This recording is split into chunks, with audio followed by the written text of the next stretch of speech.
So as of no అంటే ఇప్పుడు శుక్రవారం మార్నింగ్ అవుతుంది. సో శుక్రవారం మార్నింగ్కి ఇప్పుడు డేంజర్ జోన్లో ఉన్న కంటెస్టెంట్స్ ఎవరు ఓటింగ్ పొజిషన్లోనే చూద్దాం 12వ వారం.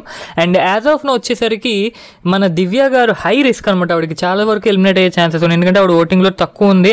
అంటే మనకు వచ్చిన ఇన్ఫర్మేషన్ బస్ ప్రకారం and at the same time maximum ఎన్ని మీరు అన్అఫీషియల్ పోస్ట్ చూసినా దివ్య గారికి ఓటింగ్ చాలా తక్కువగా ఉంది కంపేర్ టు అదర్స్. సో ఆవిడకి ఇంకా ఈ శుక్రవారం టైం ఉంది కాబట్టి ఓట్లు పడితే ఆవిడ సేవ్ అయ్యే ఛాన్సెస్ ఇంకా ఉన్నాయన్నమాట. సో ఓట్ చేయండి ఆవిడ ఫ్యాన్స్ ఎవరైతే ఉంటారో వాళ్ళు.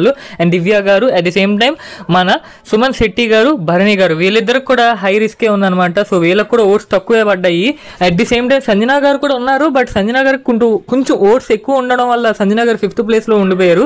సో హై రిస్క్ వచ్చేసరికి బాటమ్ 3 భరణి గారు, సుమన్ గారు, మన దివ్య గారు అనమాట. సో మీరు ఇంకా ఈ శుక్రవారం టైం ఉంది కాబట్టి త్వరగా ఓట్ చేసి మీ కంటెస్టెంట్ని సేవ్ చేసుకోండి. లేకపోతే వీళ్ళ ముగ్గురులో ఆర్ సంజనా గారితో కలిపితే వీళ్ళ నలుగురిలో ఒకరు కన్ఫర్మ్గా ఎలిమినేట్ అవుతారు. అండ్ ఈ వీక్ డబుల్ ఎలిమినేషన్ అయ్యే ఛాన్సెస్ ఉన్నాయన్నమాట.